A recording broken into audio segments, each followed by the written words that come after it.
So, Derek, I heard you got the chance to go down to New York to try out the Nintendo Switch Lite.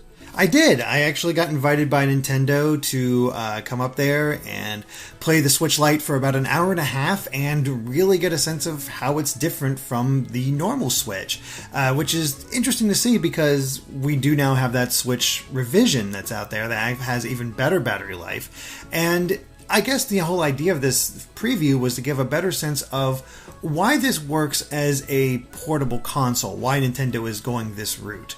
And they didn't have any new games there to play. All of it was old stuff like Mario Maker and Breath of the Wild and what have you. It was all designed to focus entirely on the Switch Lite itself. So, did you play on all the different colors or just the one?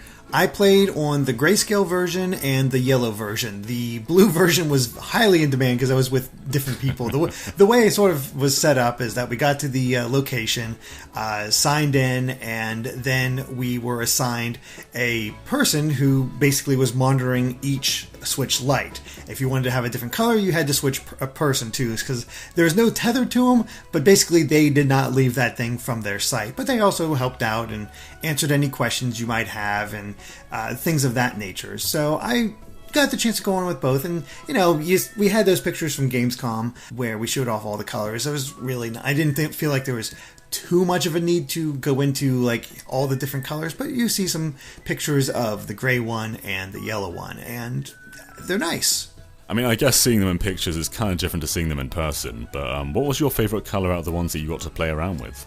You know what? I don't mind yellow. Gray is still a little it's the very basic one, and it's fine. It didn't bother me, but it's not the one I would definitely go towards. Honestly, yellow kind of became my favorite as I was playing with it. It just felt like a very warm color that it just kind of got attached to.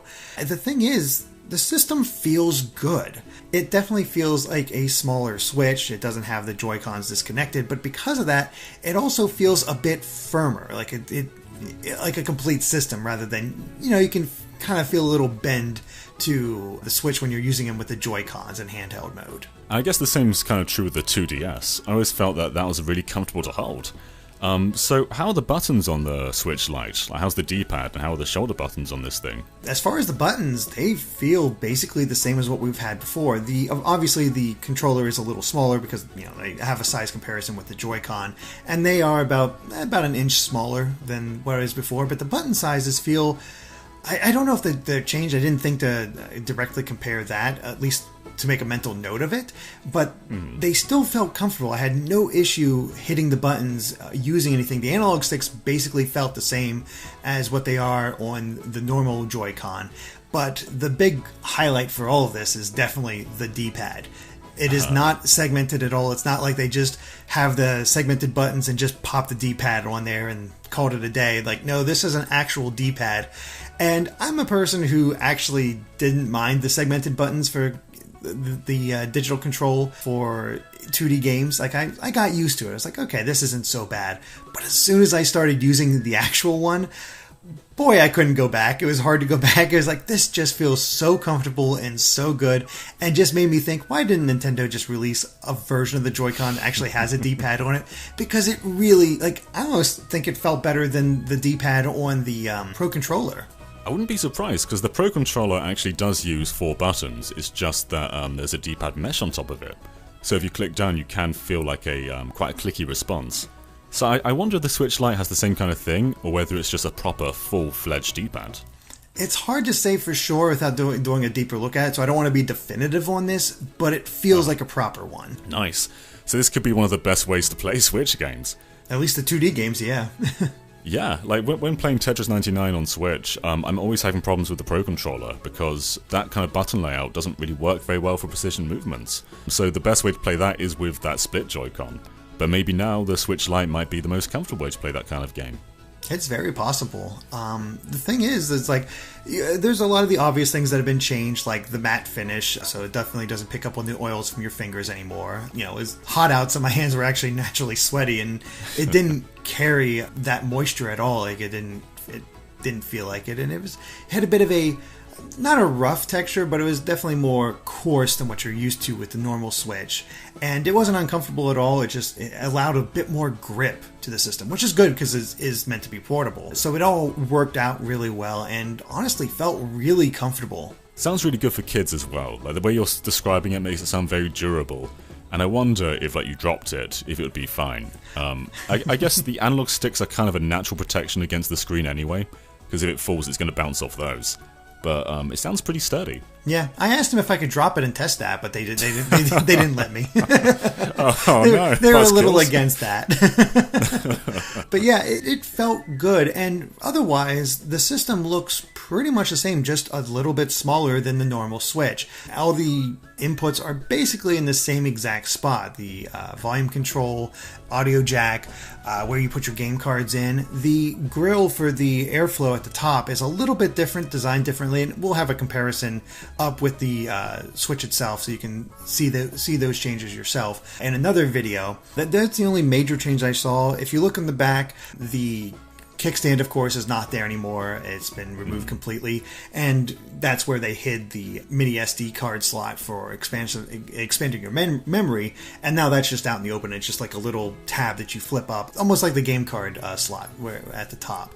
And the charging, you still charge it from the bottom. I tested it out with my previous charger for the regular Switch just to see if it was the exact same thing. It is. It's pretty obvious. And yeah, I mean, as far as the build, it's smaller, it's comfortable, and it feels like a firm, steady unit. It's a little bit lighter, of course, but it felt well distributed and just very well balanced. Like, this feels like a good portable system. Could you see yourself using it instead of your current Switch, though? I guess you as a person probably aren't the core market for this, because you kind of need your Switch for video out. But just for general, like, being out and about, would you use a Switch Lite? Honestly, I think it works better for being out and about than the regular Switch. It's a little odd to say, but it's more compact.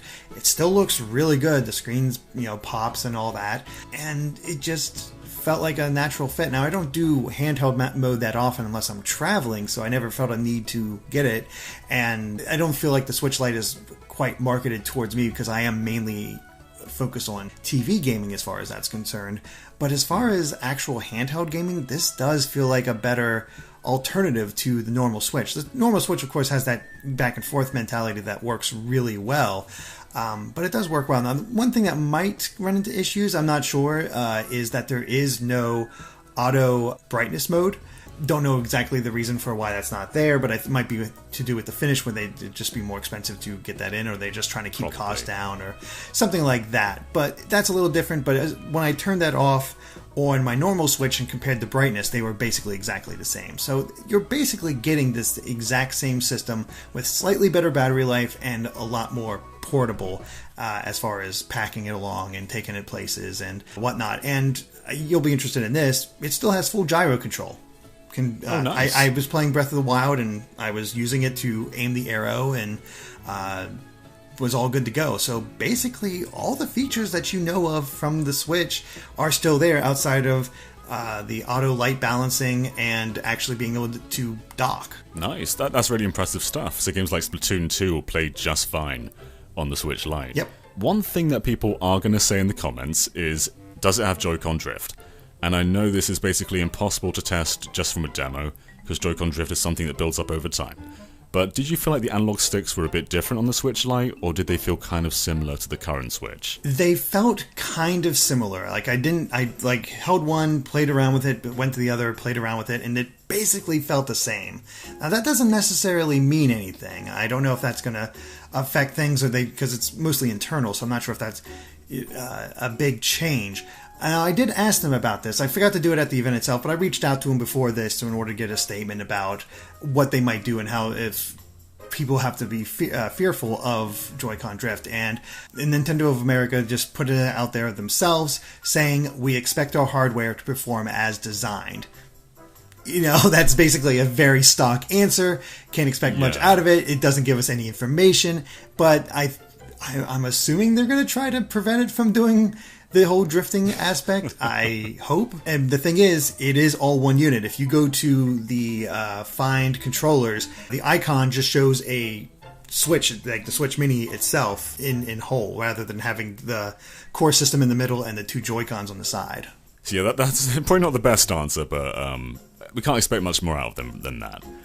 Were there any other features of the Switch Lite that sort of differ to the current Switch? Like, was the main menu the same? Were the settings all the same? Settings were the same. It looked basically the same. It had all the same features. They had it in airplane mode the entire time, so I couldn't test having it connect to the controllers and all that. But they talked about the syncing and whatnot, and they said it is possible to play like Mario Party on there since it is Joy-Con focused, but you do need to connect Joy-Cons to it.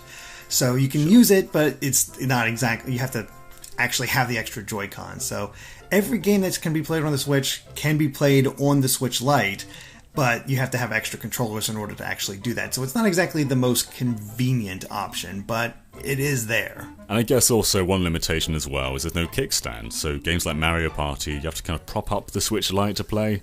Or I guess you can just sort of huddle around a table or something. But yeah, it still does the job. I took some pictures as much as I could, tried to test as much as I could find with the Switch Lite and everything else, but best I can say is it is a very solid system that for those who prefer to have a bit more handheld with their handheld gaming, this will do the job. If kids are interested in a Switch and they prefer to do the handheld gaming, this is kind of the way to go. It feels like a good, solid system. It has all the functionality that you'd come to expect, just outside of what I've listed before. Big one not being able to dock, but overall, I don't really have any major complaints about it outside of the fact that, do you want to have a Switch that can actually switch between dock and console? It's not for you. If you're okay with it not being there and having a Switch that's more dedicated to handheld gaming, this is a good option. Right, and like $100 is a third of the price. So this thing is pretty affordable for a specific audience. And of course, as you say, not being able to dock is going to turn some people off. But for other people, mainly kids, I think this system's really going to take off. And it sounds like it doesn't really have that many compromises outside of not being able to output to the TV, which for some people is a huge compromise, but for others, they won't even know. Like, some people never play docked. Yeah, so it sounds like a pretty well-rounded system. Any other thoughts on this thing, Derek? Yeah, the only other thing I can think of as maybe a slight detriment compared to the original is that the volume seems to be slightly lower at max volume.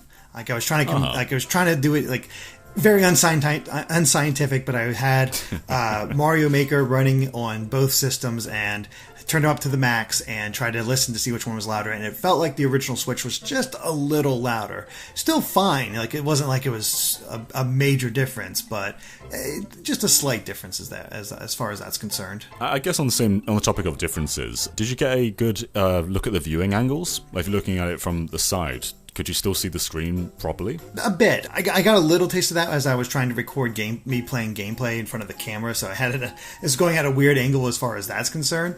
And I seem to be able to see it fine. It was a little darkened to make it a little harder that way, but I don't think I had too much of an issue. But also, with you playing it in handheld, having it at different angles, I think you're going to be straight on most of the time anyway. Sure. Yeah, I think for the primary Switch, for the main Switch, it's kind of detrimental to have those good viewing angles because it's a multiplayer system. Whereas it's not quite as important with this one. This is mainly a solo unit. Yeah, I'll put it this way. When I was using the gyro for aiming arrows in Breath of the Wild, I didn't have any issue being able to see it. Well, it sounds really good, actually, the Switch Lite. I mean, you get a better battery than the default Switch, even though the new Switch technically has a better battery.